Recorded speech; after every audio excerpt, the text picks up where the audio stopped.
ગુજરાતની અંદર કહેવાય છે કે દારૂબંધી છે, પરંતુ અહીંયા નામ માત્રની દારૂબંધી છે। ગુજરાતની પોલીસનું કામ શું છે?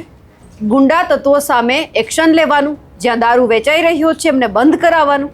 પણ અત્યારે ગુજરાતની પોલીસ આ બધા કામ બાજુમાં મૂકી અને ક્યાંક ખેડૂતો ઉપર લાઠીઓ વરસાવી રહી છે તેવું લાગે છે। સવાલ એટલા માટે અહીંયાથી ઊભો થાય છે કારણ કે મોરબીનું જેતપર હોય કે અનેક એવા ગામ છે કે જ્યાં પોલીસનો બંદોબસ્ત ગોઠવી દેવામાં આવ્યો છે।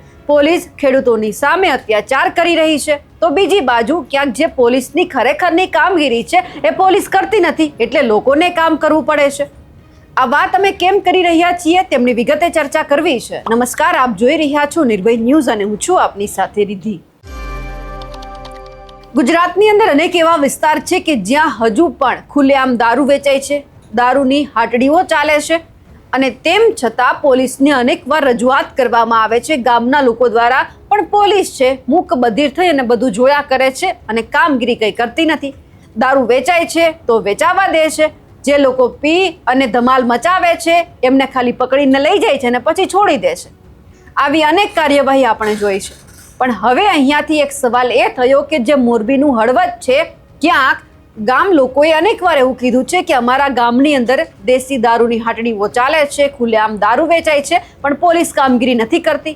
પોલીસનું કામ અત્યારે શું બની ગયું છે તો કે જે પાવર ગ્રીડ કંપનીના થાંભલા નાખવામાં આવી રહ્યા છે એ જગ્યા ઉપર ખેડૂતોને પોતાના ખેતરમાં રોકવાનું કામ, ખેડૂતો ઉપર લાઠીઓ વરસાવવાની, બસ આટલું જ કામ બની ગયું છે। એટલે કે હવે પોલીસની જે કામગીરી છે હકીકતમાં રહી નથી અને પોલીસની કામગીરી ગામના લોકો કરી રહ્યા છે, જનતા રેડ કરી રહ્યા છે।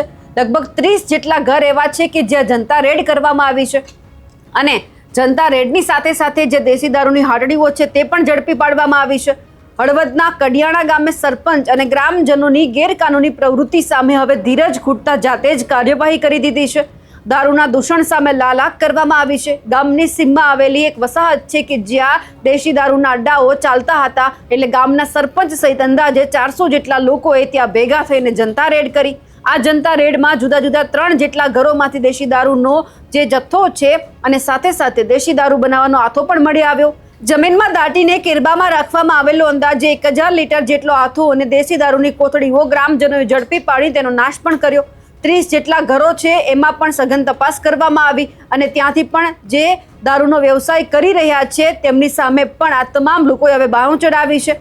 મોરબી તાલુકાના જુદા જુદા 2 ગ્રામ્ય વિસ્તારોમાં મહિલા ઉપર દુષ્કર્મ ગુજારવામાં આવ્યું હતું। એ ઘટનાની અંદર જેટલા આ લોકો સંડોવાયેલા હતા એ જ ગેંગનું જ્યાં કડિયાણા ગામ છે અને અહીંયા જ એક વસાહત છે, એ જ વસાહતની અંદર ગામ લોકોએ ત્યાં જઈ અને ક્યાંક જ્યાં જનતા રેડ કરી છે। એટલે સવાલ એ થઈ રહ્યો છે કે એલસીબીને બોલાવીને કાર્યવાહી કરવામાં આવશે અથવા તો આગામી દિવસોમાં ફરીથી ગ્રામજનોને સાથે રાખીને જનતા રેડ કરવામાં આવશે તેવી ચીમકી પણ ગ્રામજનોએ પોલીસને આપી દીધી છે કે જો યોગ્ય પગલાં ભરવામાં હવે નહીં આવે તો।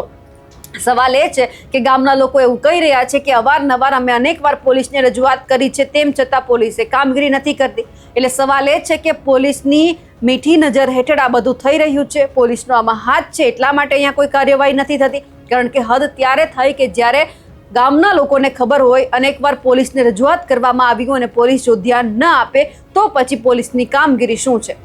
સુરેન્દ્રનગર જિલ્લાના હળવદમાંથી આપણે ગઈકાલે જોયું કે ચંદુ સિંહોરાએ જે ફોન કર્યો હતો અને પોલીસને બોલાવી પડી હતી કે બસ સ્ટેન્ડની અંદર દારૂડિયો છે ક્યાંક ત્યાં નીચે પડેલો છે। આજે પણ એક એવી જે ત્યાંની ઘટના સામે આવી છે। એટલે કે પોલીસની કામગીરી અહીંયા હવે માત્ર લેશ માત્ર થઈ ગઈ હોય તેવું લાગે છે। ખેર આ બધાની વચ્ચે દ્રશ્ય ઉપર પણ નજર કરીએ અને સાથે સાથે ત્યાંના જે જનતા રેડ કરવા માટે લોકો ગયા હતા તેઓ શું કહી રહ્યા છે તે પણ સાંભળી લઈએ। જે કામગીરી પોલીસને કરવાની હતી કામગીરી અમે 500 લોકોએ ગામને આવીને કરી છે। અહીંયા કણે દારૂનું વેચાણ ઘણું બધું થાય છે, બહાર સપ્લાય કરવામાં આવે છે અને સાજા વર્ષોથી આ બધું થાય છે, તો આ એ બધાને ખબર હોય જ, ન ખબર હોય એવું બને નહીં। આજ કેટલો માલ પકડ્યો દારૂનો દેશી આજ 13 જેવા મોટા કેલબા 3 ઘરમાં જ કહેવાય છે અને હજી તો આ બધા ઘર હજી બાકી જ છે। એટલે લગભગ અહીંયા કણે ઘણો બધો દારૂ નીકળે ખરો। દેશી દારૂ કેટલો પકડ્યો? દેશી દારૂ 30 કોઠી 28 30 કોથરી કહેવાય। હા, મારું નામ તટે મહેશ, કડિયાણા ગામનો રહેવાસી। કડિયાણા ગ્રામ દ્વારા જે આ જનતા રેડ અત્યારે કરવામાં આવી, જે ગેરકાયદેસર પ્રવૃત્તિઓ વર્ષોથી ચાલુ હતી અહીંયા અત્યારે દારૂ બનાવવાની અને અહીંથી આ બધા દેવી પૂજક ટોટલી દેવી પૂજક છે. જે લોકો આ દારૂ દ્વારા જેનું ઘર હલવે અને વર્ષોથી આ પ્રવૃત્તિ ચાલુ હોય, જેની અટકાયત કરવા માટે અમે ગ્રામ લોકો દ્વારા આજે જનતા રેડ કરવામાં આવી હતી, જેમાં 12 કેલબા પકડ્યા છે. અત્યારે અમે જનતા રેડ દ્વારા ગામના લોકોએ 50 લીટરના 12 કેલબા અને 28 થી 30 દારૂની અત્યારે કોથળી મુદ્દામાલ 28 થી 30 કોથળી પકડી છે.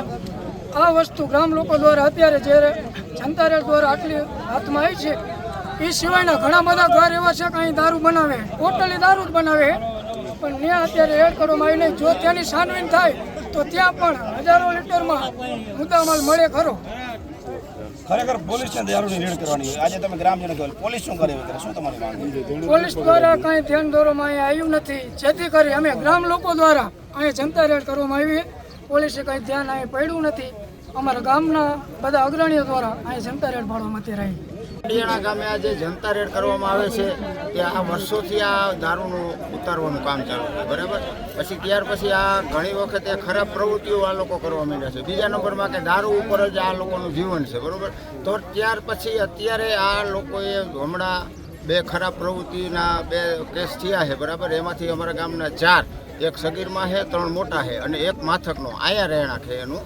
એ લોકો અત્યારે હમણાં ખરાબ પ્રવૃત્તિમાં ચકમપર ગામમાં જીવાપર ચકમપરમાં જે આ વસ્તુ બની છે, એના માટે અમે આ વખતે એ લોકોને કડિયાણા ગામનું નામ ઠેઠ આખા ગુજરાતમાં આ વસ્તુનું નામ વહી ગયું છે, બરાબર. એના માટે કડિયાણા ગામ આખું થઈ અને આ કડિયાણા અહીંયા આવી અને એ લોકો પાસે જનતા રેડ કરી અને આ દારૂ પકડાવવાનું કામ કર્યું. હવે જે આ ઘટના સામે આવી છે તેમને લઈ આપ શું માનો છો, કમેન્ટ કરીને ચોક્કસથી જણાવજો. સાથે જ અમારી નિર્ભય ન્યૂઝ ચેનલને લાઇક, શેર અને સબસ્ક્રાઇબ કરવાનું ભૂલશો નહીં. નમસ્કાર.